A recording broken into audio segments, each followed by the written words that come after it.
Sudilah kiranya umur-umur ayah-ayah mari hari ini untuk mendengar sedikit penerangan pasal Muslim Malaysia. Muslim Malaysia ni adalah pertubuhan bukan kerajaan yang bergerak sendiri untuk buat kerja-kerja kebajikan. Jadi NGO Muslim Malaysia ni adalah NGO yang tak terlibat dengan mana-mana parti politik.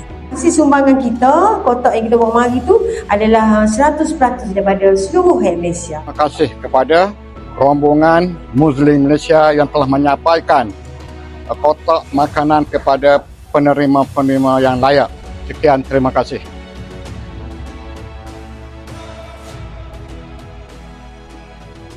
Terima kasih dan bagi hadiah.